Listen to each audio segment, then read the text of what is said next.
Tú me indicas cuando ya se estés grabando. Perfecto.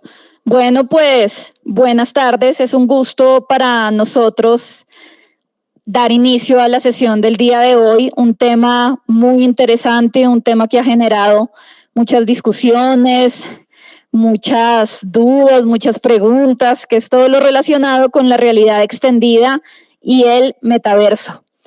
Para eso tenemos hoy un invitado muy especial, que es Jaime Alejandro Rodríguez. Pero antes yo quisiera darle la palabra a Felipe César, nuestro decano, que está acá con nosotros, para que dé el inicio a la charla. Muchas gracias, estimada Silvia. Un saludo muy especial pues, a nuestro invitado de hoy, el profesor Jaime Alejandro Rodríguez, también a las personas que nos acompañan, tanto los inscritos en la cátedra en Diseño, Arte y Ciencia, como también a los profesores y otras personas que nos escuchan desde la universidad y otras universidades, al profesor Raúl Niño, un saludo muy especial, y a todas las personas pues, que nos están acompañando en la tarde de hoy. Recordar que este espacio es un espacio pues, que hemos venido trabajando desde hace ya un tiempo largo en alianza con la Universidad Federal de Goiás en Brasil, con la Universidad de Buenos Aires, la maestría en diseño interactivo, con el Museo de Arte Contemporáneo de Chile, la Universidad de Chile, y con la UNAM, con la Universidad Nacional Autónoma de México, la profesora Tania Edo, quien también nos acompaña en la coordinación de esta cátedra junto con la Universidad Jorge Tadeo Lozano. Muchas gracias de verdad. Hoy, como bien lo manifiesta Silvia, es un tema pues, muy importante sobre las realidades extendidas, el metaverso y todas las discusiones que se han generado, digamos, en torno a esas múltiples visiones y construcciones colectivas en el mundo contemporáneo. Entonces, bueno, yo dejaré que Silvia haga la presentación respectiva también del profesor Jaime Alejandro, reiterándole nuevamente el saludo y la complacencia pues, por tenerlo aquí esta tarde con nosotros. Muchas gracias. Bueno, muchas gracias. Entonces, sin más preámbulos, les voy a contar un poco de Jaime Alejandro Rodríguez. Jaime Alejandro Rodríguez es colombiano, ingeniero, doctor en filología, escritor, investigador y productor de narrativas digitales. Ha sido profesor universitario e investigador por 30 años en las áreas de literatura colombiana, narrativas digitales y transmedia, teoría y más recientemente en humanidades digitales y posthumanismo. Autor de contenidos culturales interactivos, obras literarias, libros de ensayos, artículos en ámbitos nacionales e internacionales. Sus obras, Gabriela Infinita, Golpe de Gracia y Memorias y Caminos, han recibido reconocimientos internacionales. Bueno, Jaime, pues es un gran honor tenerte acá, entonces somos todo oídos. Bueno, Silvia, pues antes que nada agradecer la posibilidad de participar en este importante espacio académico, a los organizadores de la cátedra. Un saludo claramente a Felipe César, que me llena de emoción poder contarlo en mi audiencia, lo mismo que a Silvia en particular, con quien hemos trabajado durante varios proyectos en varios momentos. De manera que pues muy complacido y pues ojalá que podamos conversar, que es básicamente la idea de esta presentación. Entonces voy a compartir inicialmente, como voy a tener audio y video, hay momentos en que tengo que salir de la presentación para entrar a estos recursos. Espero que no sea muy aparatoso ese paso. Entonces voy a comenzar con la presentación que tengo preparado del tema que estamos convocados. Ya lo presento. Bien. He querido darle el título de Metaversos y Realidades Mixtas o Realidades Extendidas, como está presentada la conferencia, con un subtítulo Nuevas Extensiones del Ser, que ustedes saben que es de alguna manera esa, digamos, observación que hace McLuhan hace tantos años sobre lo que significa estas tecnologías, especialmente de la información y la comunicación. siento que justamente esto de los metaversos y de las realidades mixtas constituyen oportunidades de nuevas extensiones del ser. Voy a pasar por 5 momentos muy rápidamente para que tengamos tiempo pues, de conversar. Una breve introducción a las dos nociones que nos convocan hoy, algunos antecedentes teóricos, algunos antecedentes tecnoestéticos, algunas aplicaciones que espero ilustrar de estas dos tecnologías y algunas conclusiones que permitan abrir a la conversación. Lo primero es ver esta idea de metaverso y más que buscar una definición muy académica, me pareció interesante traer una descripción que hizo Jorge Carrión en su Twitter hacia octubre, cuando Zuckerberg hizo la presentación de su proyecto de metaverso. Entonces voy a pasar un momentito a presentar esa descripción que hizo Carrión en su momento. Un segundo, les digo, tengo que hacer un pequeño traspaso.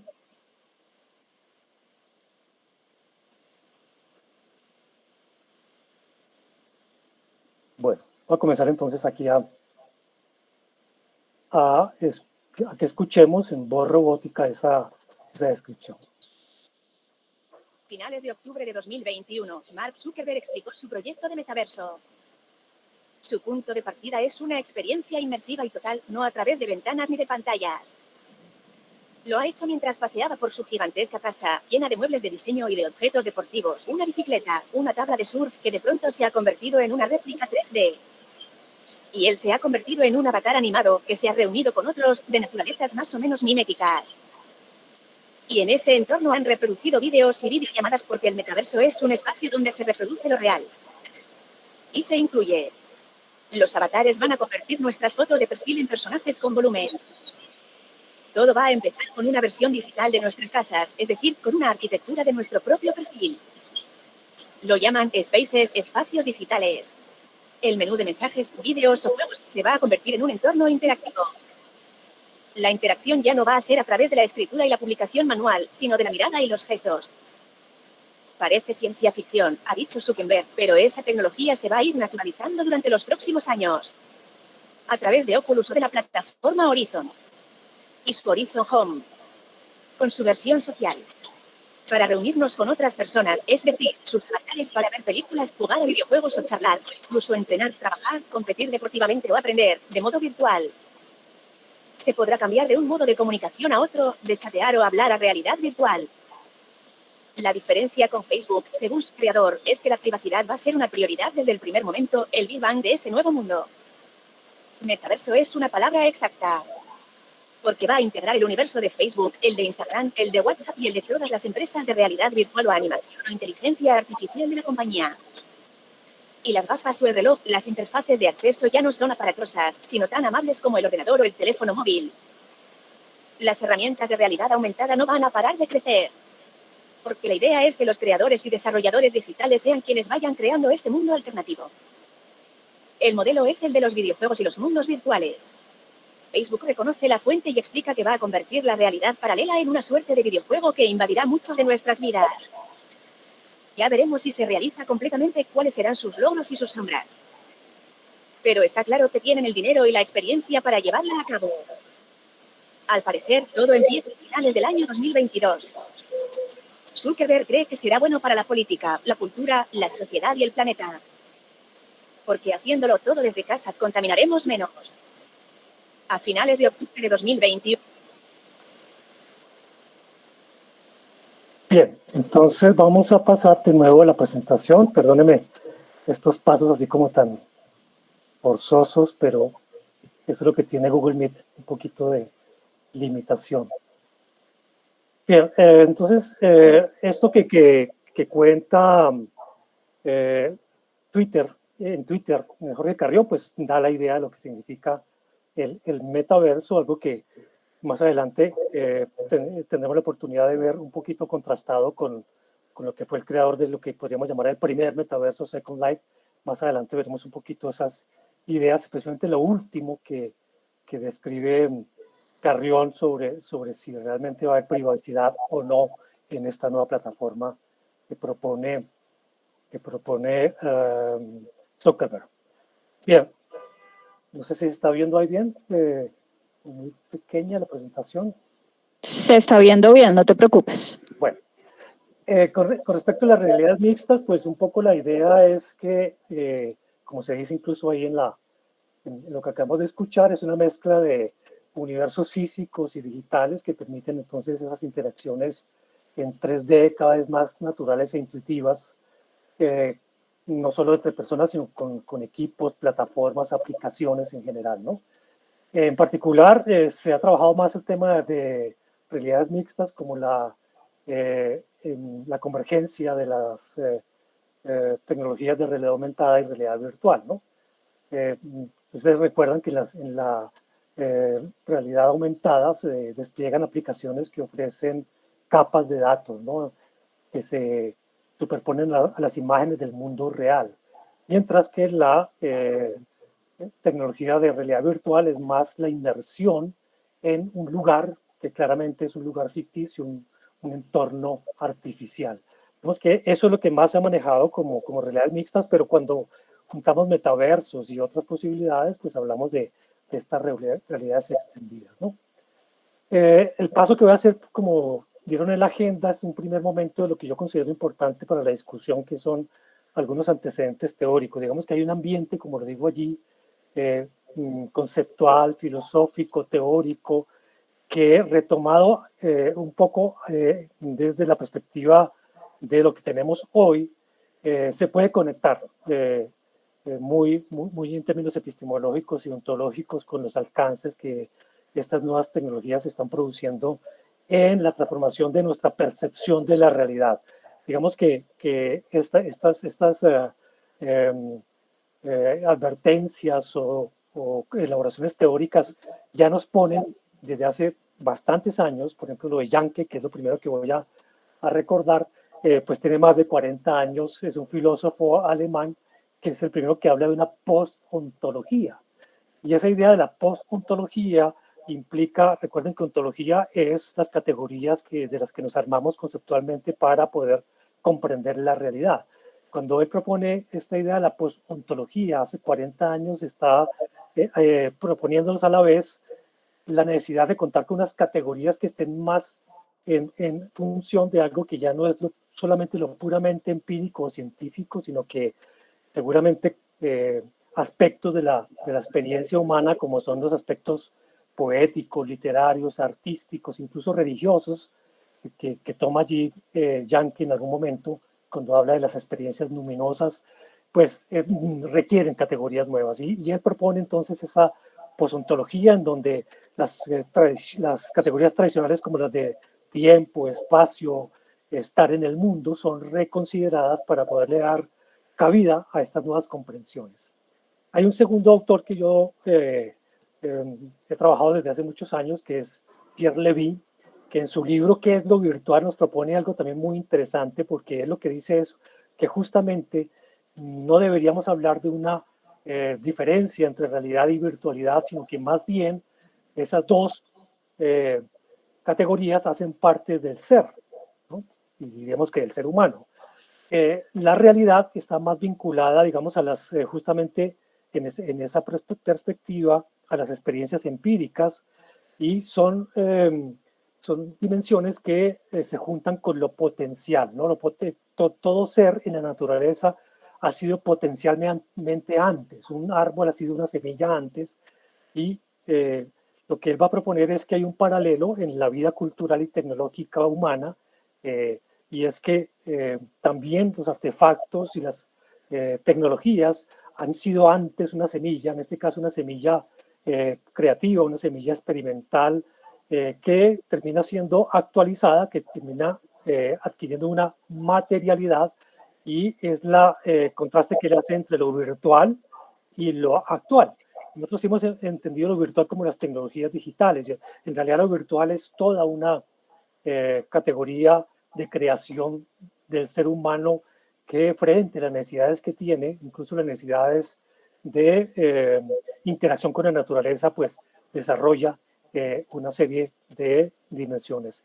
Entonces él va a decir que estos artefactos, estas actualizaciones de lo virtual, de las soluciones que el hombre da para gestionar la naturaleza, se incorporan a su vez en la realidad. Y por tanto allí habría, digamos, una extensión de la realidad empírica y natural a través de nuestros artefactos culturales, ¿no? No solamente los tecnológicos, sino los culturales. De manera que ya allí hay una primera pregunta sobre qué es lo real, si es solamente lo empírico natural.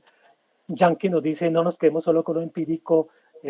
Levi nos va a decir, son capas que se van entremezclando.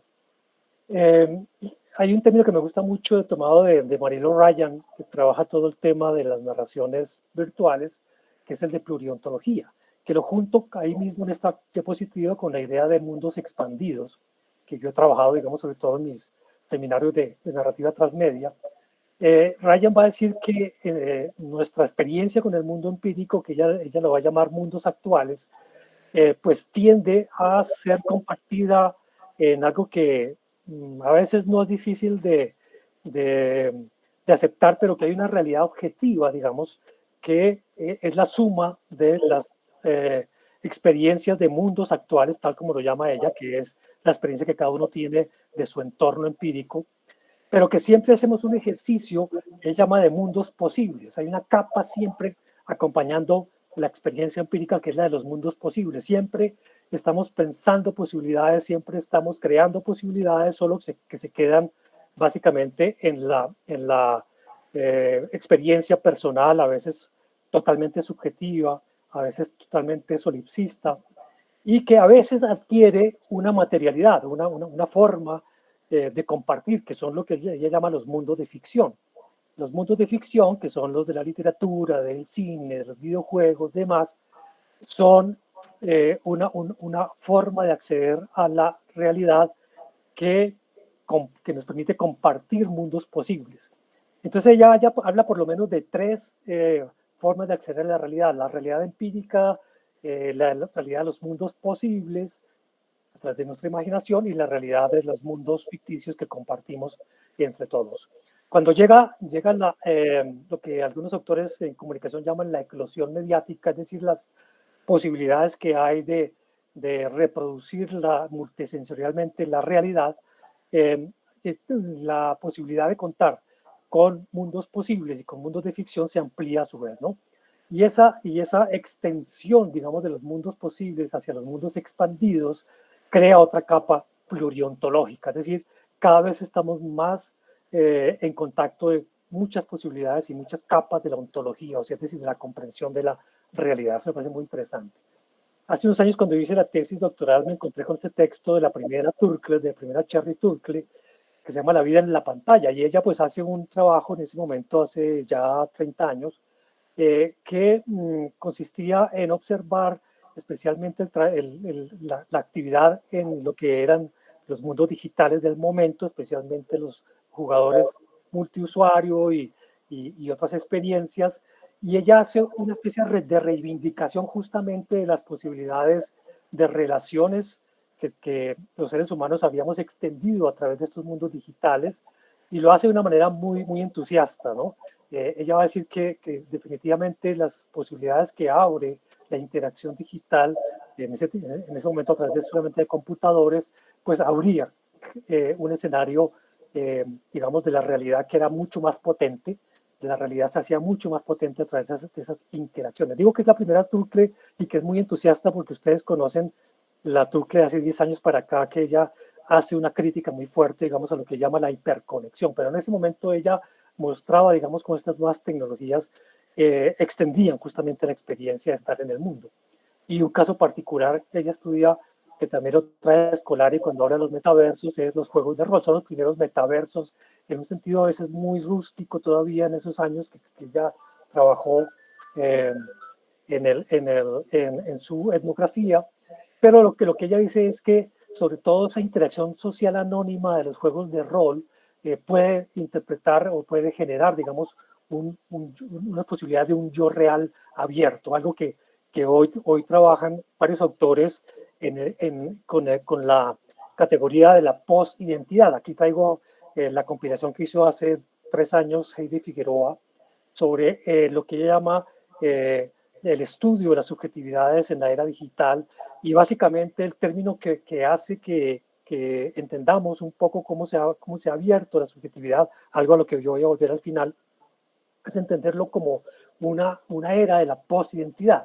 Mientras en la era moderna, dura, se le pedía a todo ser humano un yo único, un yo indivisible, lo que ha hecho la tecnología digital la posibilidad de abrirnos a muchas alternativas de nuestra experiencia y incluso de nuestras máscaras al otro, ¿no? Y entonces eso lo que dice Figueroa es que está por hacerse, por entenderse mejor, es también una solicitud de nuevas categorías que nos permitan entendernos a nosotros mismos en función de las distintas interactividades o de las distintas formas de interactividad, especialmente en lo digital, ¿no? Los ambientes multimediáticos e interactivos están pidiendo categorías para entender nuestra psicología, cómo se afecta nuestro cuerpo y nuestra psicología en el contacto que tenemos con estas posibilidades. A mí me gusta traer otra vez a Jorge Carrión, porque cuando él menciona cómo es el diseño y el trabajo en narrativas transmediáticas, él habla de una ficción cuántica. Me parece muy interesante porque él dice que la narrativa transmedia es una especie de ficción cuántica en la que los narradores transmedia, estos son los colectivos que hacen las narrativas transmedia, tratan de ofrecer una visión poliédrica de la realidad. Fíjense la palabra poliédrica de realidad, muchas caras, ¿no? Modelada de forma compleja, y para eso por eso echan digamos, en sus recursos muchos procedimientos, plataformas, formas, medios, porque esa es la manera de acceder a la realidad como una dimensión poliédrica y compleja. Me parece que es fundamental entender también desde ahí, ¿no? Creo que pues hay muchos más, digamos, conceptos que podrían ayudarnos a entender de cómo desde hace varios años estamos tratando de llenarnos de categorías de comprensión de estas grandes posibilidades que se abren para que las formas unidimensionales de la realidad pues sean solamente algo del pasado o algo que termina siendo muy, muy pobre, ¿no? Y me parece a mí que los antecedentes estéticos tienen una cosa muy interesante porque el arte en general siempre explora ontológicamente la realidad, explora sobre todo las posibilidades de desnaturalizar las maneras como nos han pedido que entendamos y comprendamos la realidad, ¿no? Esa es una constante del arte en general, ¿no? De hecho, una de las funciones culturales ha sido anticipar, es decir, modelar, simular, probar, experimentar lo que luego va a ser ya una condición más extendida para todos nosotros, ¿no? Son ideas, escenarios, prácticas, artefactos que nos van enrutando, por ejemplo, en este caso, a la idea de un mundo que es mucho más amplia de la que teníamos. Me parece a mí que esos antecedentes estéticos son fundamentales para emprender cualquier discusión que tengamos con respecto a las realidades extendidas, ¿no? Justamente, y volviendo un poco a la narrativa digital, Janet Murray, también hace más de 20 años, rescató un dato que estaba un poco escondido, que es una tecnología, obviamente inventada, anticipada en la serie Star Trek, que tenía, digamos, en la nave Enterprise, una cosa que llamaban la holocubierta, la holodeck, que es justamente un metaverso. Yo quiero pasar aquí a ver 2 minuticos de lo que se recupera de esa serie de Star Trek, porque Janet Murray le da fuerza a eso hace 25 años, porque lo pone como una especie de fin, como dimensión que completa, digamos, toda esta exploración de las narrativas. Entonces, me permiten, voy a pasar a ese pequeño video. Un segundo.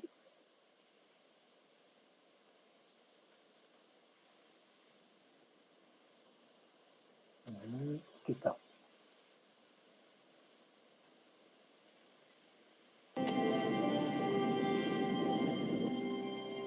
Benson, could you help me find Commander Data? I understand he's somewhere on this deck. This way, sir. You must be new to these Galaxy-class starships, sir. Tell me the location of Commander Data. Lieutenant Commander Data Now locate in holodeck area 4J. And as you can see, sir, pointing you that way. Thank you. You're welcome, sir. The next hatchway on your right. Thank you. You're welcome, Commander Riker. And if you care to enter, Commander. I do.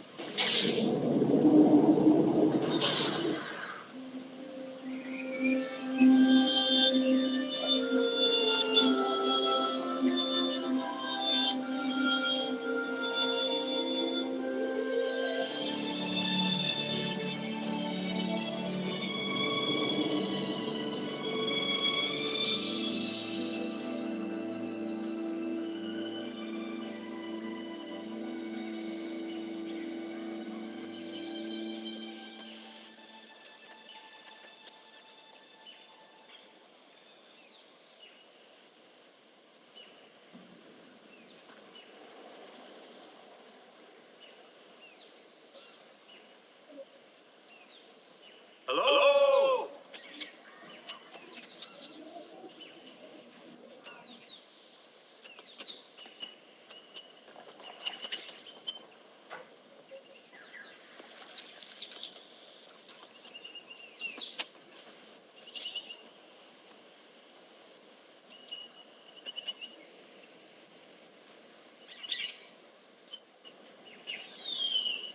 This woodland pattern is quite popular, sir. Perhaps because it duplicates Earth so well. Coming here almost makes me feel human myself. Believe these simulations to be this real. Much of it is real, sir. If the transporters can convert our bodies to an energy beam, then back to the original pattern. Yes, of course. And these rocks and vegetation has much simpler pattern. Correct, sir. The rear wall. I can't see it. We're right next to it.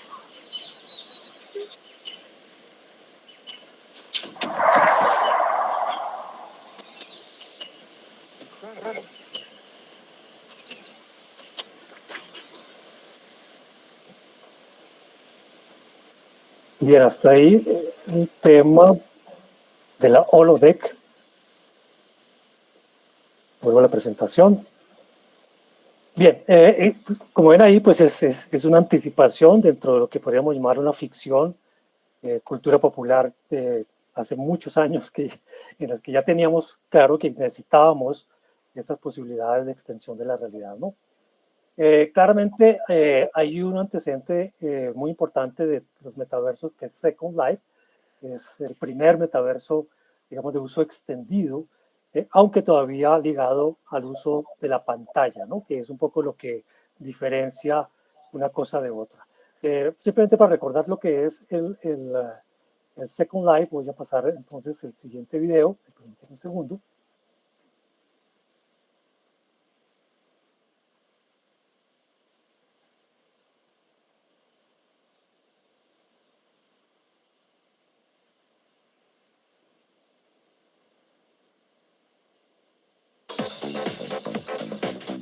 Si eres de las personas que desea descubrir nuevas experiencias, entonces presta atención, porque lo que viene a continuación es algo que cambiará realmente tu vida.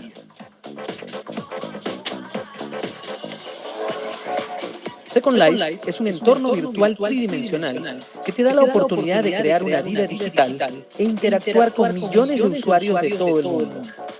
Es una comunidad virtual creada en el 2003 y donde puedes conocer nuevos amigos, asistir a grandes conciertos de música, ir de compras a centros comerciales futuristas, ganar dinero, asistir a las mejores universidades del planeta, entre otras muchas actividades. Los residentes en Second Life interactúan mediante un perfil de usuario llamado avatar. Este avatar puede tener una representación gráfica que puede ser adaptada por el usuario, con el cual puedes realizar diversas acciones como volar, construir objetos, chatear, intercambiar información multimedia en tiempo real y mirar todo desde una perspectiva cinematográfica. También Second Life te da la posibilidad de comprar productos virtuales a través de un mercado abierto que tiene como moneda local el Linden Dollar. 30 Linden dólar es equivalente a $1 norteamericano. En la actualidad, muchas empresas del mundo han volcado sus actividades de negocio al entorno virtual y vienen consolidando el mercado del futuro. Para ingresar a Second Life y vivir esta experiencia única, solo tienes que descargar el programa en tu PC o Mac, configurar tu avatar y comenzar a vivir esta nueva experiencia en línea.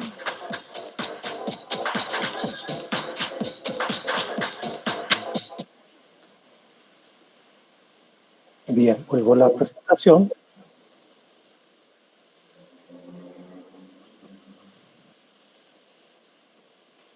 Bien, entonces, obviamente, como les digo, pues ahí hay el gran antecedente de los metaversos. Y a propósito de lo que anuncia Zuckerberg con su Meta, hay una entrevista que le hacen al fundador de Second Life, el dueño de Laboratorio Linden, de hace unas semanas, en la que, y quiero traer el resumen, porque me parece a mí que ese contraste que él ofrece con respecto al proyecto Meta es muy interesante para entender un poquito esta discusión, ¿no? Para hacia dónde va, digamos, un poco las posibilidades. No sé si están viendo ahí el documento. Sí, sí se está viendo, Jaime. Bueno, entonces, Ross Dale, que fundó Linden en el 99 y luego lanzó el Second Life, pues sigue muy activo, ¿no? Second Life pues, es una plataforma multimedia en línea, un espacio virtual, como acabamos de ver, una de las experiencias más interesantes en Internet de esa década, o esos años iniciales de la década inicial del 2000, ¿no? Y abrió el camino para estos asuntos que estamos viendo hoy, ¿no? Como el metaverso, ¿no? Como vieron en el video, pues tiene una moneda, el Linden, se puede diseñar el avatar, hay una economía. De hecho, yo fui lector de una tesis doctoral sobre la economía en Second Life hace unos 4 o 5 años, muy interesante. Los jugadores pueden participar pues, a través de esa personalización del avatar y se puede tomar cualquier forma, construir objetos, etc. Ross Dahl posee una visión muy particular con respecto al metaverso, pues claramente por ser, obviamente, quien abre el camino. Esencialmente ha estado trabajando en lo que él llama el espacio general, digamos, de 2003. Recuerden que en la presentación que hace Zuckerberg él habla de los espacios digitales, ¿no? Nos hace caer en la cuenta que la mayor parte de los asuntos y los impulsores del metaverso, pues ya de alguna forma estaba previsto por Second Life, ¿no? Y dice esto, digamos, literalmente. Lo que sucedió en Second Life fue que éramos lo suficientemente buenos para las personas que estaban lo suficientemente comprometidos como para realmente querer vivir allí. Y en muchos casos para renunciar a su identidad, algo que vimos un poquito antes, ¿no? De la vida real y proyectarse por completo a un mundo virtual. Lo que creo que hicimos bien es que le dimos suficiente poder y propiedad sobre el espacio. Abrimos el código de nuestro cliente desde el principio, que es algo que está todavía por verse, aunque Zuckerberg habla de abrir también el código. Pues vamos a ver hasta dónde es para todo el mundo, ¿no? Ross Dale también señala que el contenido creado por Second Life no es propiedad de Linden, sino que en principio, desde el principio, la compañía tomó la decisión de que su funcionamiento fuera, digamos, de alguna manera compartido, ¿no? Y por eso advierte de los peligros del devenir actual del metaverso, especialmente la integración con la inteligencia artificial, ¿no? Él dice que en la medida que un metaverso o cualquier otra aplicación recopila información sobre sus usuarios, se abre la posibilidad claramente que el desarrollo de grabaciones de personas basadas en esa inteligencia artificial pueda confundirse con la realidad. En primer lugar, y además lo otro que hemos vivido tan claramente, el uso de nuestra información personal, ¿no? Según Roy Dell, Second Life no hacía eso. Como la gente se conoce, se enamora, se casa, puede tener lugar una conexión personal real, una que cruza las fronteras culturales a pesar de que el primer encuentro tiene lugar detrás de los avatares, ¿no? Y eso es lo que él dice, ¿no? Hasta dónde realmente el peligro sería perdernos completamente en esa nueva realidad artificial, ¿no? Bien, digamos que hay otro que ustedes conocen muy bien, que son todas estas posibilidades que se abren en literatura y en cine. El caso, digamos, que me parece muy interesante por la resonancia que tomó fue el libro de Ernest Cline, Real Player One, que después tuvo la versión cinematográfica creada por Spielberg hace un par de años que que se salió pues al aire, basada en la obra de Klein, que es la historia, recuerden, de Percival, el chico este que se la pasa prácticamente inmerso en Oasis, un mundo virtual, una inmensa red virtual, un metaverso total. Y digamos que la historia es esta historia de la búsqueda de estos huevos de la fortuna o de Pascua, que supuestamente en la historia han dejado regados por el mundo virtual James Holiday, creador de ese mundo, de ese metaverso. Para que recordemos un poco, un minuto del ¿cómo se llama? Del trailer de la película. Jaime, una solicitud. Cuando vayas a reproducir, por favor, mutea tu computador, que sí. nos está llegando eco. Bueno, perfecto, listo. Ya, gracias. Ya.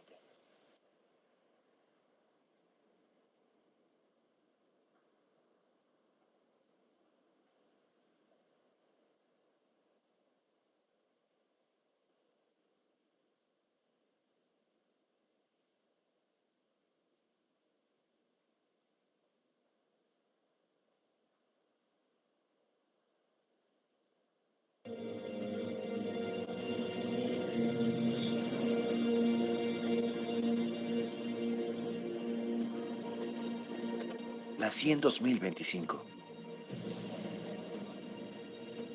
Pero me gustaría haberlo hecho en los años 80. Como todos mis héroes.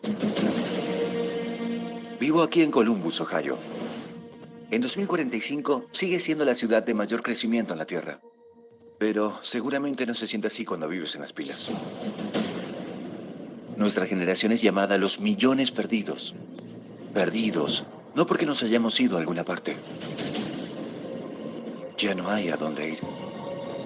Ningún lado, excepto el oasis.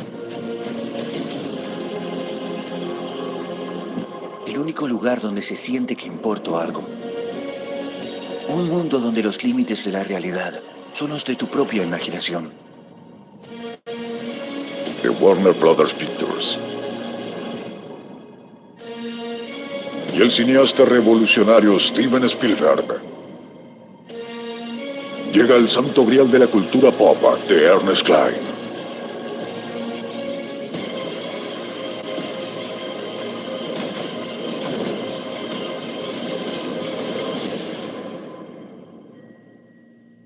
¿Estás preparado?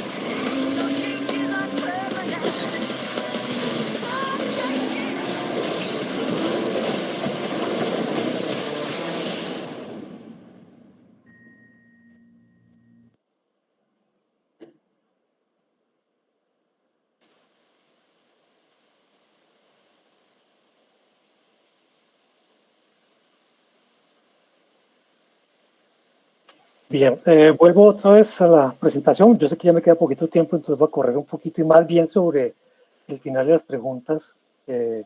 Podemos avanzar en lo que me interesa.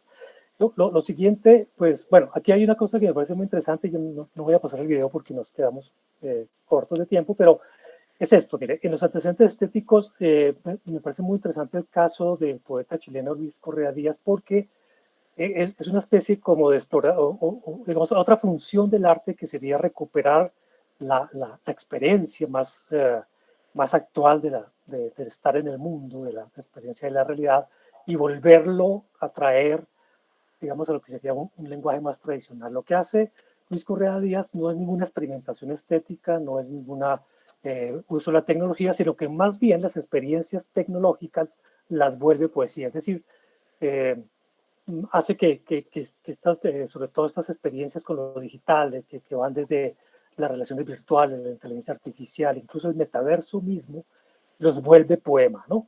Y entonces me parece a mí que es un juego muy interesante, un círculo se va cerrando muy interesante porque esto que la palabra de alguna forma abrió las posibilidades de la palabra apoyada en tecnología, vuelve a ser recogido por la palabra, en este caso, en una experiencia lírica, poética, muy interesante. Voy a pasar muy rápido con simplemente comentarlo. Jaime, discúlpame, puedes extenderte hasta 15 minutos más, no te preocupes, porque me parece bueno la ejemplificación, ¿no? ¿Oíste? O sea que tranquilo. Bueno, sí que pena que como hemos hablado 3:45 y ya cerrado el tiempo. Bueno, el tercer punto, aplicaciones, ¿no?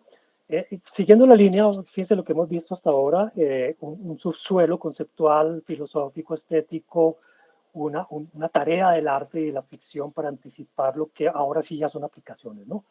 Y por eso digo que el arte, una vez que pone sobre el escenario la conversación social estos fenómenos, prueba, digamos, de alguna manera, estas experiencias con la ficción, pues se va cerrando, digamos, un círculo muy interesante. Es lo que Levi llama ir corriendo la interfaz desde lo imposible a lo posible, de lo inimaginable a lo imaginable, de lo imaginable al imaginario colectivo, y desde ese imaginario colectivo que ya el arte lo pone sobre la mesa, a lo factible y al hecho, ¿no? Es decir, a la aplicación concreta.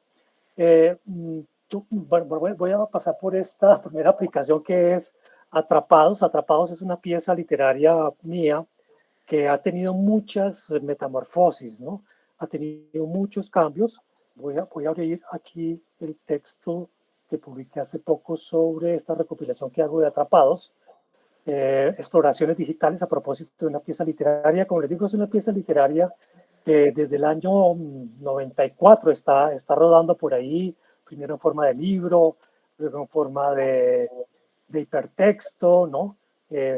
Finalmente en forma de hipermedia en el marco del proyecto de Gabriela Infinita.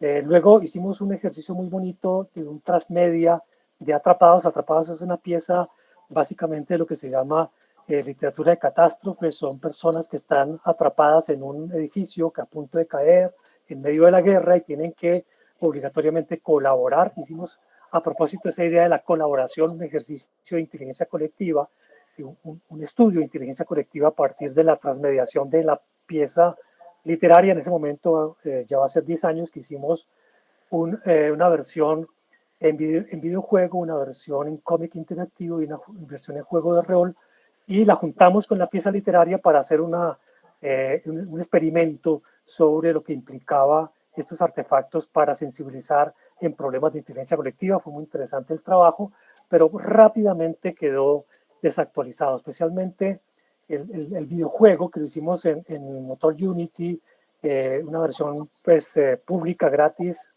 nos dejó por fuera rapidito. Al año ya estábamos sin poderlo correr. Aquí pues dejo algunos recuerdos del gameplay, etcétera, en video.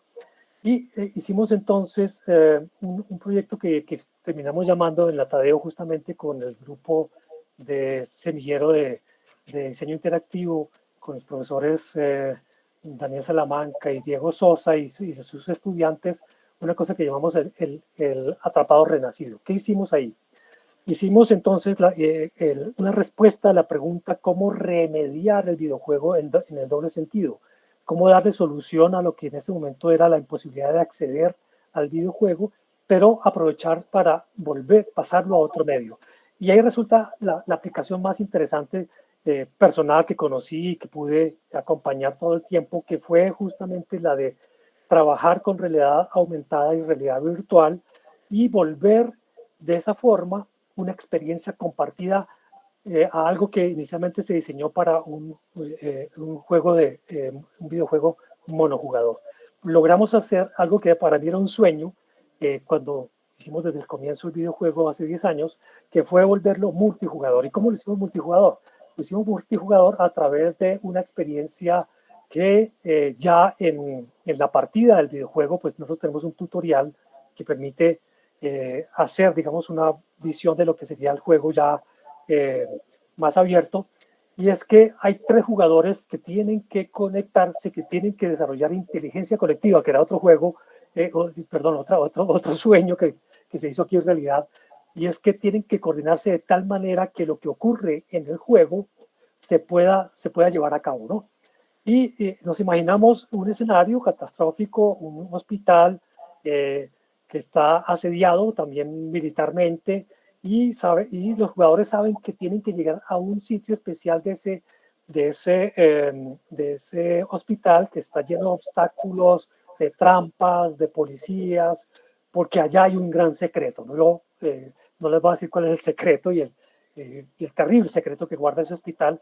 Y entonces hay 3 jugadores, uno sobre un computador que tiene el plano, que maneja el plano de ese hospital, otro que tiene, digamos, la capacidad de poner sobre el plano capas de información adicionales con realidad aumentada, y el jugador que tiene realidad virtual, que es el que hace el recorrido.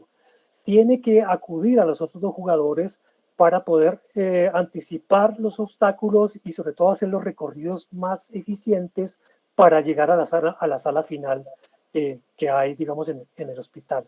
La idea es que el videojuego tenga momentos, niveles y demás, como todo videojuego, pero en este caso logramos una cosa que no llamábamos todavía realidad mixta, y es que la experiencia pasa por las 3 dimensiones.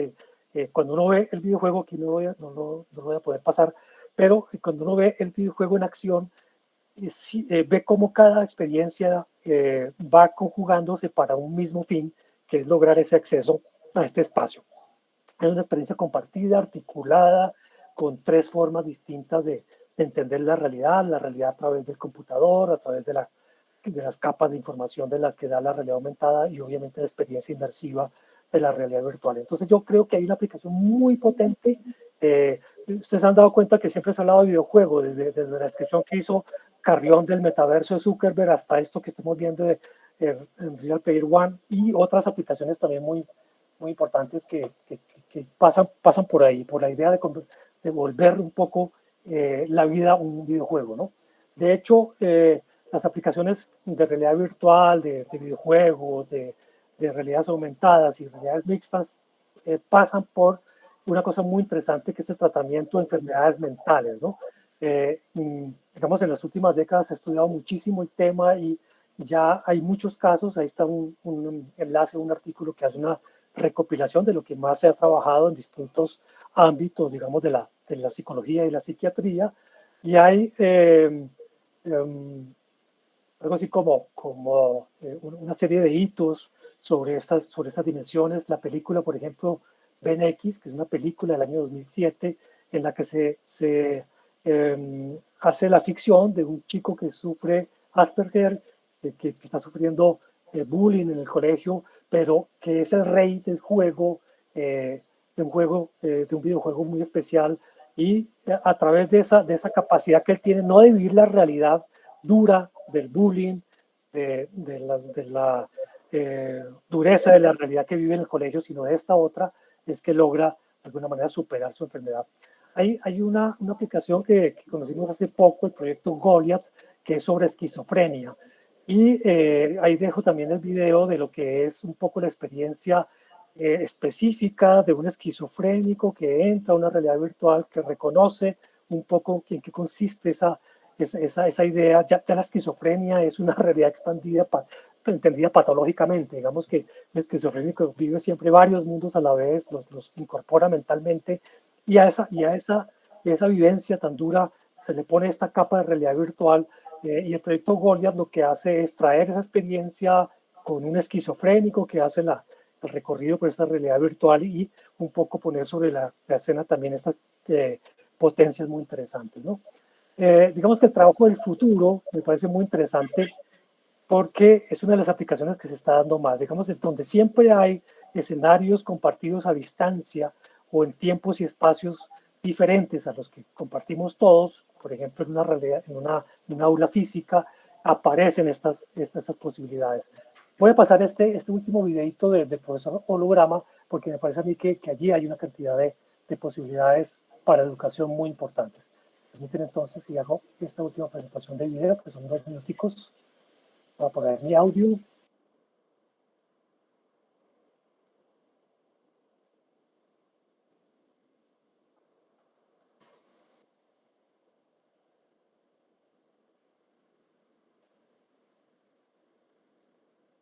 es decir, una alerta temprana a partir de los datos y la información que el mismo sistema de la universidad nos entrega.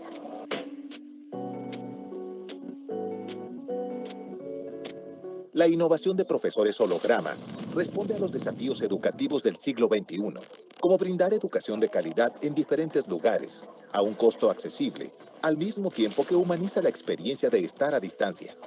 Los estudiantes llegan a su sesión con sus compañeros y, al entrar en la sala, pueden ver a su profesor como si estuviera allí, aunque en realidad está a distancia. En este tipo de sesiones, los profesores cuentan con las mismas herramientas de una sesión presencial: apoyos visuales, simuladores, aplicaciones interactivas y la oportunidad de interactuar en forma directa con cada alumno. Esta experiencia fue una experiencia increíble porque nos ayudó a interactuar con otros campus y aprendí mucho. El realismo de la imagen proyectada y la interacción en tiempo real con los alumnos crean una experiencia memorable que impulsa el compromiso, la atención y las emociones, capaces de recrear el entorno presencial, que no se puede transmitir a través de las videoconferencias tradicionales. Esta innovación ha beneficiado a miles de estudiantes del Tecnológico de Monterrey, así como a otras universidades y organizaciones alrededor del mundo. Permite estar presente dentro de muchos lugares, en muchos salones de clase, la interacción con los mismos estudiantes, con los mismos jóvenes, y ver finalmente cuál es la ganancia de ese aprendizaje.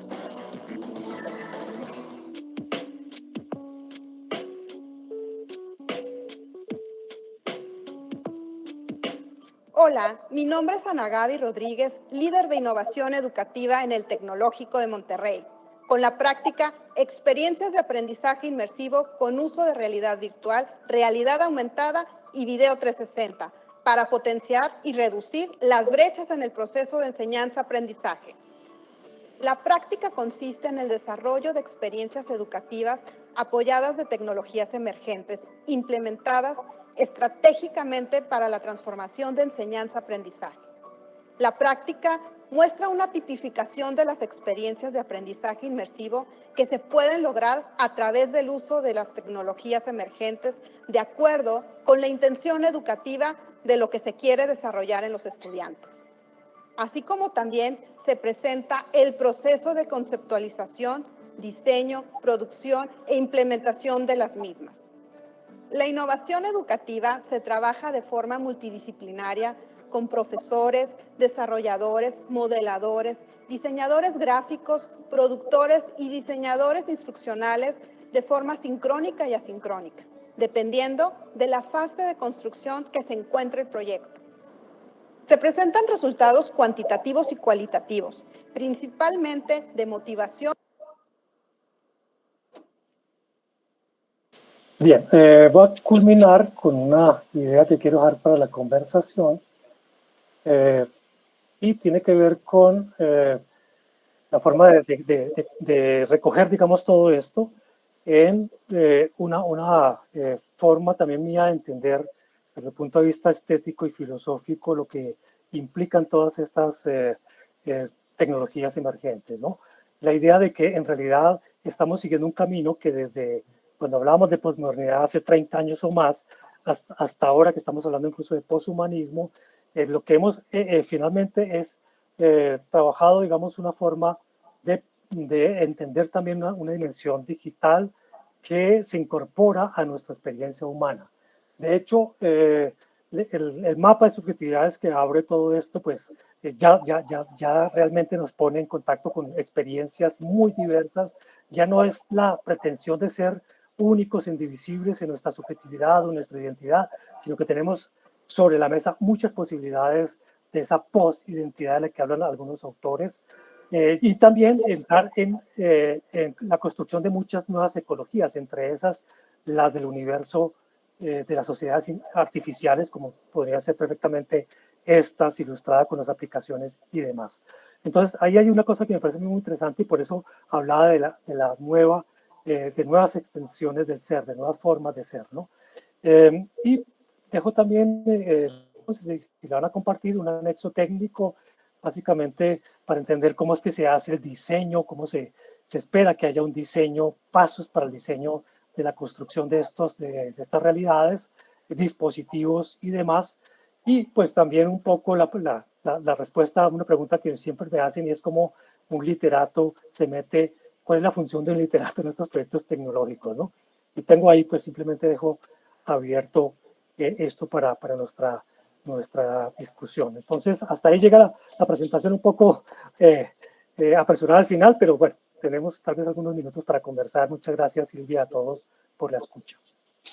No, muchas gracias a ti, Jaime, en especial por tu generosidad al inicio para unificar conceptos, hablar de los antecedentes. Me parece que eso en un entorno académico es clave porque nos permite tener un mismo suelo desde el cual podemos empezar a conversar. Bien, bueno, creo que debe haber bastantes preguntas. Quisiera invitar tanto a las personas que están acá en el aula como a quienes están conectados,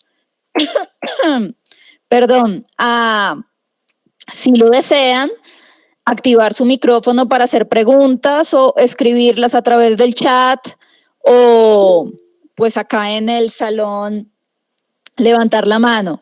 Bien, tenemos una primera de Andrés Felipe Torres. Andrés Felipe, te escuchamos. Hola a todos, buenas tardes. Buenas tardes. Bueno, mi pregunta va más hacia el tema cultural. Yo estoy estudiando el Magíster en Gestión Cultural y pues me preocupa un poco todo el tema del metaverso, porque creo que igualmente es algo que ya es inminente y que va a cambiar toda la forma de ver todo. Entonces, preguntaba más hacia cómo de pronto puede empezar a cambiar el tema cultural y la manera en la que nosotros vivimos con nuestra cultura ya en un entorno completamente digital, que es literalmente una realidad completamente diferente a la que nosotros tenemos. Bueno, Andrés Felipe, a mí me gusta mucho hablar de lo que se llama una condición post-digital. Digamos, claramente lo que tú dices, lo digital está instalado en nuestras vidas.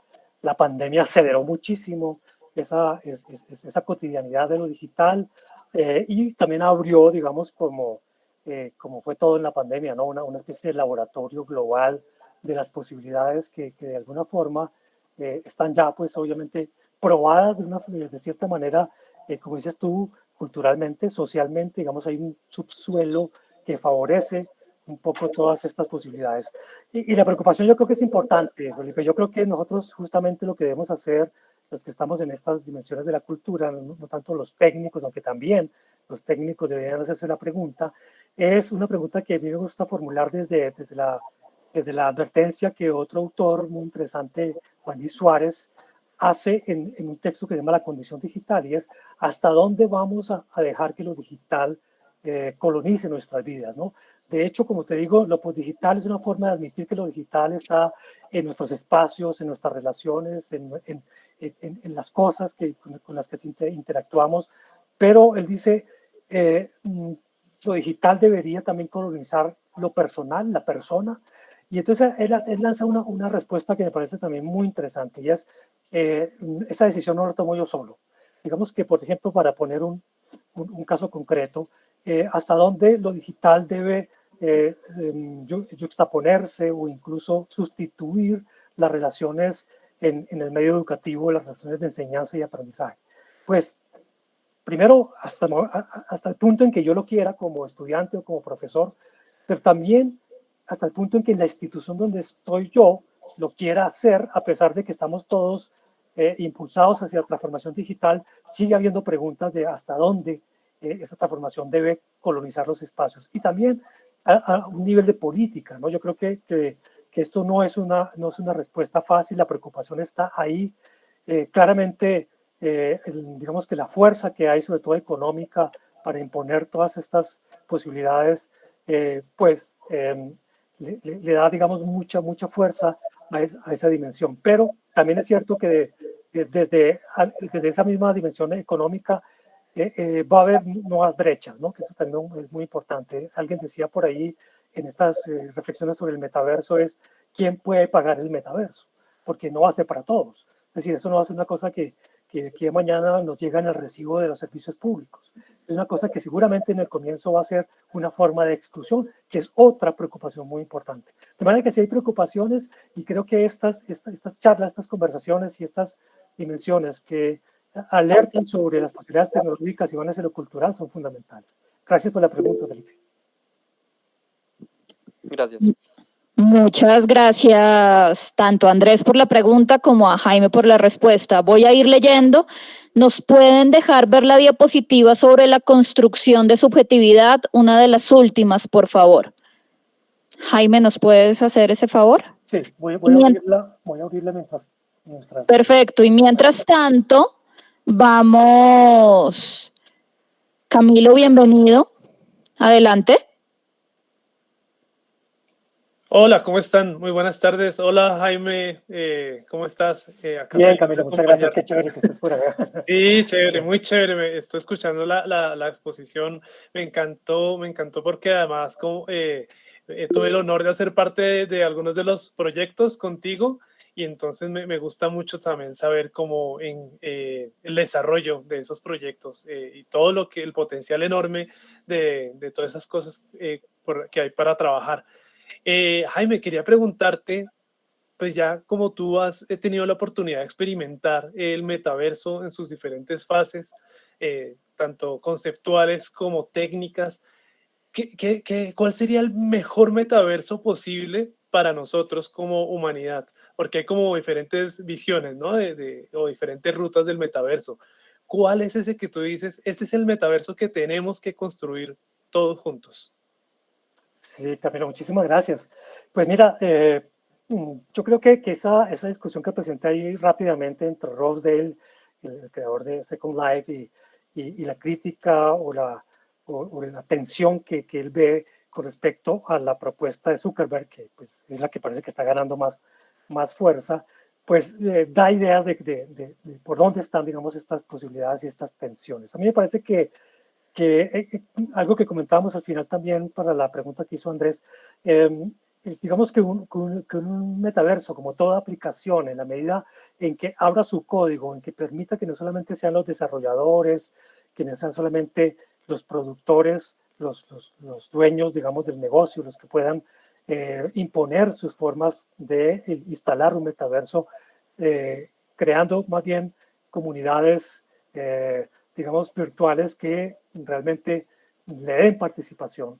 Por un lado, un metaverso de esas características, tenemos todo el antecedente, tenemos toda la capacidad, porque el software libre nos ha llevado hacia allá, digamos, hacia las posibilidades que realmente abren, incluso éticamente, esta dimensión. Por otro lado, también un metaverso que realmente quede por fuera de eso que ha sido el peligro, y no solamente el peligro, la realidad terrible de lo que ha sido un poco el rastreo de nuestra información, de nuestra vida, porque eso es lo que ha hecho que realmente ciertas formas cooptadas por un capitalismo perverso han destruido un poco el ideal o incluso la utopía de la relación digital. Digamos que si desde el comienzo hay claridad sobre que mi inmersión en un metaverso lo hago libremente, hay una cosa que yo trabajaba por allí también con respecto a las frecuencias, ¿no? Que yo sea capaz de decidir cuándo voy al metaverso, cuándo voy al parque aquí a respirar aire libre, cuándo estoy en la ciudad, que es lo que Levy llama la gestión de las frecuencias. Si eso queda claro, si eso está sobre la mesa, si esa gestión también personal queda permitida, para que no todo, digamos, como decía Andrés, si todo va a quedar en el metaverso y va a quedar por fuera, mi vida personal y física y empírica va a quedar por fuera, pues tampoco, ¿no? Entonces yo creo que hay varias dimensiones y pones una pregunta muy compleja sobre la mesa que hay que trabajarla de distintos ámbitos, ¿no? Está todo conectado, lo ético, lo tecnológico, lo cultural, estas ecologías que mencionó hoy, nos están viendo ahí la diapositiva del poshumanismo, todas estas dimensiones que son las nuevas tensiones a las que estamos de alguna manera enfrentados en este momento, ¿no? Jaime, discúlpame, ya le damos la palabra a Jairo. Jaime, no estamos viendo la diapositiva. Espérate un momentito, antes de... Muchas gracias por tu respuesta, Jaime. Ahí están. Espera, no la vemos. Espérate un momento. A ver, espera un segundito. Voy a compartir toda la pantalla. Ahí. ¿No? No, tampoco. Que es que no me deja abrir. Espérate un segundo. Qué raro. Voy a tener aquí pantalla completa y abrirla. Creo que ya. Espérate, ahí está. Ahí. Ahora sí. Bueno, sí. Ahora sí. Hay 3 bloques. Un poco la idea del poshumanismo, como lo que decía ahora, una extensión de las subjetividades. Abajo un pequeño mapa de subjetividades que se abren con todo esto y algunas ecologías de lo que se ha llamado lo poshumano. Bueno, muchas gracias. ¿Quién más está para...? Ahora sí, Jairo, adelante, bienvenido.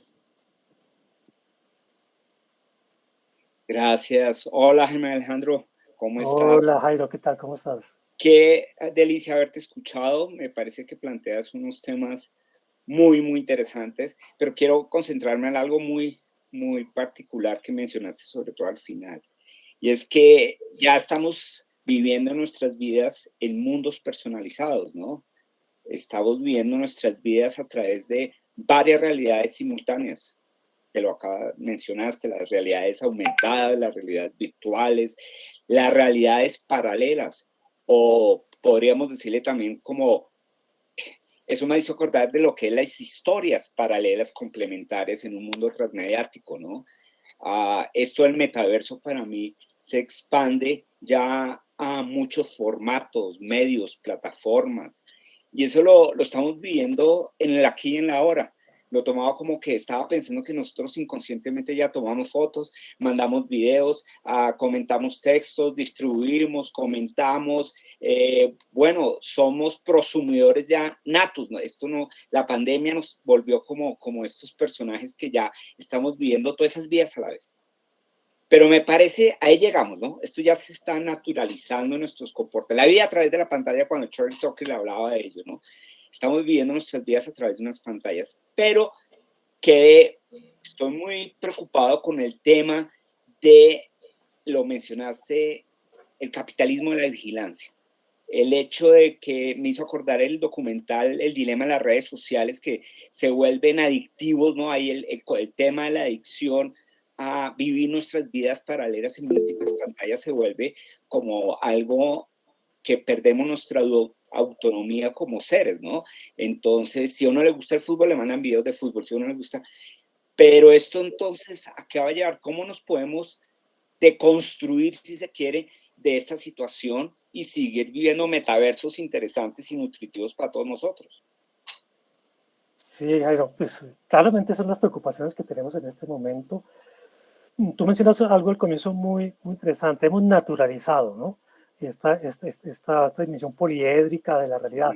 Y es muy curioso porque, digamos que en un principio era un deseable, digamos que era un desideratum que pudiéramos tener formas no hegemónicas o no impuestas de acceder a la realidad. Y hoy tenemos lo contrario, ¿no? Tenemos las distintas maneras de acceder a la realidad a través de pantalla, de dispositivos, de estas formas que van a llegar ahora mucho más potentes y se vuelve, digamos, un problema que, vuelvo a repetir, debería estar garantizado en la formación, en la educación, en el derecho jurídico, en distintos, digamos, ámbitos muy conectados todos, la posibilidad de mi libertad de poder acceder o no. Digamos que si yo en algún momento dado tengo toda esa cantidad de cosas posibles y decido, por ejemplo,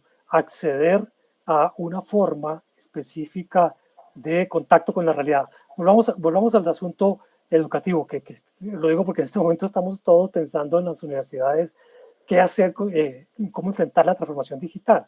Y se presentan los dos problemas. Por un lado, como el intento de volver a retomar lo que se hace tradicionalmente y volver a la presencialidad. Todos nos volcamos a la presencialidad y resulta que muchas de las cosas que aprendimos, que son muy útiles, sabiéndolas gestionar, las guardamos, ¿no? Pero también está el hecho de que, y entonces se siente como para el estudiante como que perdió derechos, ¿no? Derechos a una forma híbrida de impartir la clase, de acceder a ella. Pero también está lo otro, ¿no? Si imponemos otra forma, si lo que se impone es otra forma única de acceder, por ejemplo, a esa realidad educativa, entonces aparecen, digamos, esos otros vacíos, esas otras necesidades. ¿Cómo gestionar esa libertad de acceso, esa libertad de dispositivo, incluso entendido lo analógico como un dispositivo más? ¿Cómo poder gestionarlo? Pues volvemos otra vez a las advertencias que hacen Juan Luis Suárez y Levy, ¿no? Tenemos que tener una cosa común, conjunta, no es mi decisión personal solamente, sino que es una decisión institucional y política, y también poder tener derecho a dar la respuesta hasta dónde dejo que lo digital me colonice, pero también hasta dónde puedo tener acceso a él, ¿no? Son cosas muy complejas que están todavía sobre la mesa porque estamos en eso, estamos en una situación emergente. Perdón Silvia, qué pena. No, tranquilo, es que por un momento se nos fue el audio, pero no, dale, continúa. No, ya. Para rematar, por si acaso se perdió esa última parte del audio, es de alguna manera alcanzar colectivamente en todos esos ámbitos conectados esa libertad, esa capacidad de no exclusión. A mí me parece que lo más peligroso es la exclusión a ciertos derechos, a ciertos escenarios, a ciertas posibilidades. Cada vez que abrimos una dimensión, una potencia en nuestra dimensión real, pues deberíamos a la par garantizar el acceso a todos a eso. Pero eso va a ser pues el tema difícil para de aquí en adelante, ¿no? Gracias, Jaime Alejandro. Bueno, Jairo, a ti. Gracias, Jairo, y gracias nuevamente a Jaime. En la lista, ya les voy a un segundito, quiero saber cómo viene el orden. Adelante, Raúl, te escuchamos. Gracias, Silvia. Un saludo cordial a Jaime Alejandro. Gracias, Raúl. Mira, viendo pues estas relaciones de subjetividades especialmente, pues me gustaría primero acotar que indiscutiblemente necesitamos es hablar de intersubjetividades, dado que esta condición nueva de nuevos sujetos y nuevos actores colocan una perspectiva completamente distinta. Por ejemplo, el actor red sería una cosa bastante interesante para poder introducir en esta relación con el metaverso. Entonces, la pregunta es si tú crees que, por ejemplo, en esta dimensión poshumana, justamente tengamos que otra vez que volver a la condición humana, cuando somos sumamente minoría en el planeta. Ya lo dijo Stefano Mancuso, el 99,7% de las especies es de las plantas, es la biomasa de las plantas. Y ese 3% chiquito lo disputamos virus, bacterias y humanos. Entonces, a mí me parece importante que en esta discusión se proponga esa relación intersubjetividades, interespecies, multiespecies y demás. ¿Tú qué opinas de esta perspectiva? Raúl, muy de acuerdo, muy de acuerdo. Este es apenas uno de los aspectos que hacen evidente que estamos claramente necesitados, obligados de relativizar esta idea de lo humano entendido como la preeminencia del hombre sobre las demás especies, incluidas las especies artificiales. Sería un poco lo que estaríamos trabajando en este tema específico. Pero yo sí creo que parte de lo que puede ayudarnos a comprender los retos que traen asuntos tan específicos como los que trabajamos hoy es entender que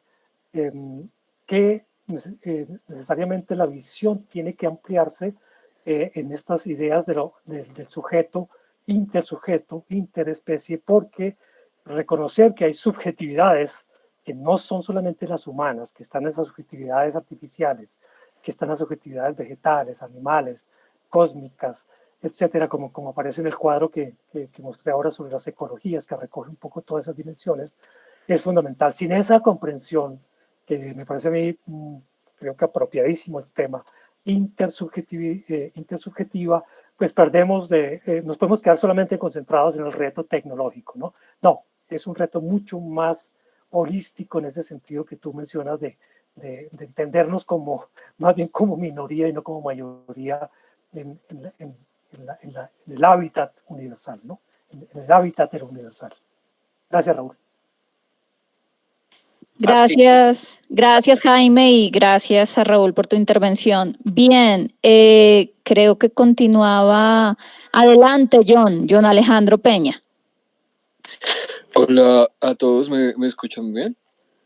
Sí, señor. Ok, muchas gracias. Bueno, quería plantearte, no sé, me parece como un dilema y veces moral en cuanto al metaverso. Hace poco escuché el caso de una chica que fue violada dentro del metaverso y me pongo a pensar qué tan legal e ilegal serían ciertas acciones dentro de una extensión de nuestra propia humanidad. ¿Quién puede regular eso sabiendo que es como un lugar como internacional donde no aplicarían las leyes como tales de la jurisdicción de un país, sino de muchos? Entonces, considerar que algo es legal o ilegal y ella misma está en ese dilema, ¿cómo podríamos llegar, digamos, a resolver algo así en unos años? Gracias, John Alejandro. Sí, es muy complejo, ¿no? A mí me parece que la dimensión que se abre, cuando se abre una realidad técnica, como la que estaba mencionando, pues no está sola. Es muy compleja, está acompañada de muchas dimensiones, la económica, la jurídica, pero como cualquier otra, digamos, extensión de lo humano y de lo humano, tal como estamos hablando aquí, y uso la palabra la expresión de Virilio, siempre se abre la posibilidad de lo mejor, pero también de lo peor, porque somos eso cada vez que actuamos, incluso pues en realidad como colectivo está ahí sobre la mesa lo mejor y lo peor, lo mejor y lo peor del cibermundo y del metaverso están allí. ¿Cómo regularlo? Pues es mucho más complejo. Claramente se empieza, desafortunadamente, como lo mencionas tú, con los casos, ¿no? Cuando hay una casuística que nos permite entender que hay un peligro, que hay un límite, que debemos poner un límite, o al contrario, que hay límites que nos están excluyendo, hay que empezar a regularlo. Pero como dices tú, el problema no es que lo regule Colombia o que lo regule Estados Unidos, es una cosa que se vuelve justamente más global. Y hace mucho tiempo que estamos pensando en que las fronteras desaparezcan, pero se dice fácil. Y cuando ya estamos ahí, entonces, ¿cómo regular un solo país, un país global? Eso me parece a mí que trae muchos interrogantes, muchas complejidades, y vendrá todo eso, digamos, desafortunadamente, en términos de aprendizaje a través de estas casuísticas, a veces tan dolorosas como la que acabas de contar. Muchas gracias por tu respuesta. Muchas gracias a John y nuevamente a Jaime. Jaime, yo voy a aprovechar, voy a mirar si aparecen más preguntas. Susana, autorregularnos en virtual, ok. Bien, yo te tengo dos. Quisiera empezar con pues un concepto que yo sé que has trabajado bastante, y es todo lo relacionado a la inteligencia colectiva y cómo la inteligencia colectiva tendría en el metaverso, no sé si una nueva cara, pero sí considero yo que tendría unas posibilidades. Entonces, quisiera escuchar tus reflexiones respecto a eso, sin caer en una tecnofilia ni nada parecido. ¿Qué encuentras en potencia de la inteligencia colectiva en el metaverso? Bueno, Silvia, muchísimas gracias. Sí, pues acudo a una de las condiciones que propone Pierre Levy en todo proyecto de inteligencia colectiva, que él llama sistemas de aproximación.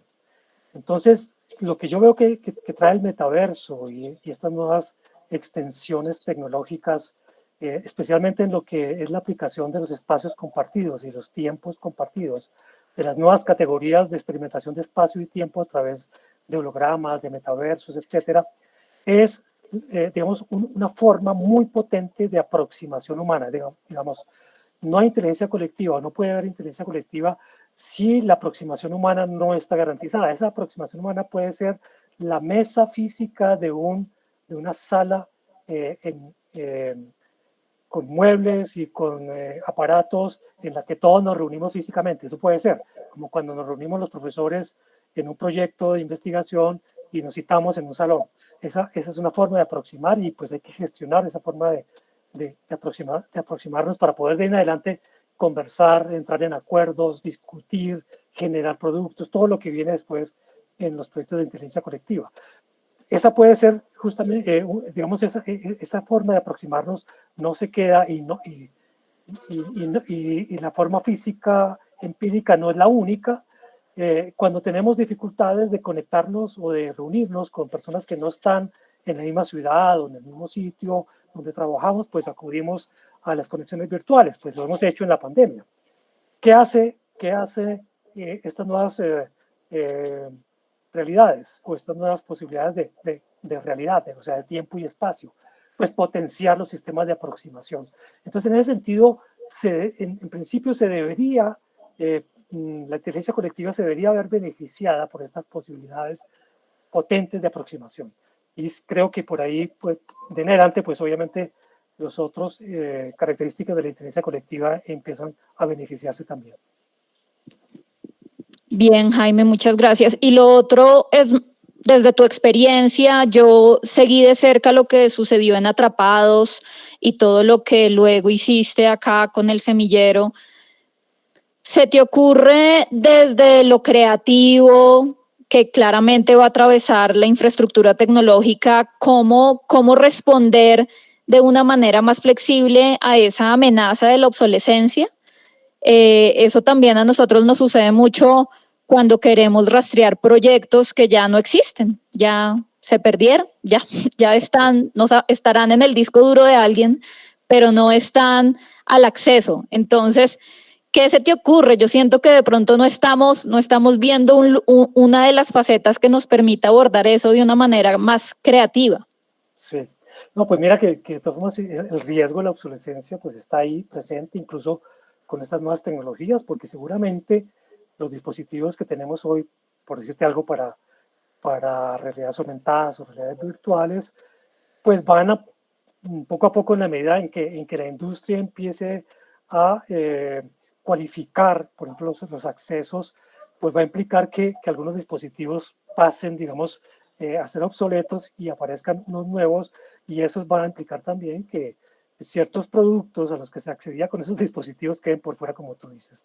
Nos ha pasado y cada vez con mayor rapidez, cada vez desafortunadamente con una frecuencia más alta, y ahí digamos que el asunto no es correr detrás de la tecnología. Me parece a mí que eso termina siendo una locura, además muy costosa, y es tratar de entender también el problema de la obsolescencia de una manera mucho más compleja. Precisamente en el ámbito de lo que tú mencionas, de nuestro trabajo con Atrapados, entendimos que la obsolescencia no solamente es del software o del hardware, sino que también es del usuario, que también es de la narrativa, que también es una obsolescencia conceptual, y todo, digamos, corre, digamos, esa dimensión que nos hace caer en cuenta de que, a diferencia de lo que teníamos antes, en lo que podríamos llamar el arte moderno y sus monumentos, ya no tenemos monumentalidades, ya no es posible pensar en artefactos que van a durar para toda la vida. Es una condición de lo efímero desde la cual deberíamos diseñar nuestros objetos para no caer, digamos, en esa dificultad de estar detrás de la tecnología para estar actualizados. Es muy complejo. Yo todavía no tengo resuelto. De hecho, es el tema de investigación del momento en la creación de contenidos digitales, es ese. ¿Cómo debemos entender la obsolescencia? ¿Debemos caer en el juego de estar actualizándonos o debemos crear de otra forma o admitir que esto tiene una condición efímera desde el diseño en adelante? Sí, eso que dices está bien interesante. No sé si acá en el salón tengamos alguna pregunta. Sí, acá, un segundo. Okay.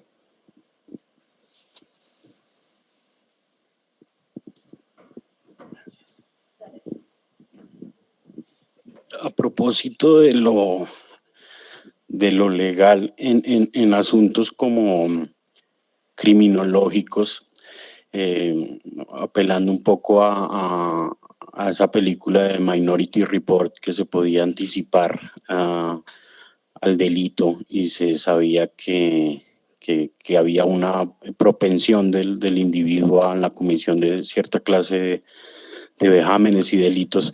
¿Tú crees que se podría, a través de la creación de un metaverso, determinar cómo reaccionarían las personas en situaciones pues específicas o especiales en que pueda quedar al borde de la comisión o la no comisión de un delito. ¿Crees que llevando un poco a la creación de un metaverso en que se ponga en juicio cómo reaccionaría una persona a una situación de riesgo o de peligro, y se podría hablar como de un derecho penal preventivo y no solo sancionatorio a través de un metaverso que nos permita anticiparnos a cómo reaccionarían las personas?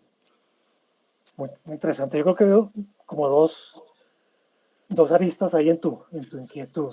La primera tiene que ver con la capacidad de simulación. Yo pienso que la simulación que darían estos metaversos puede ser muy útil en esto que tú mencionas, la anticipación de las conductas, pero la simulación puede caber en cualquier otro lado, la simulación de otras situaciones sociales, culturales, educativas.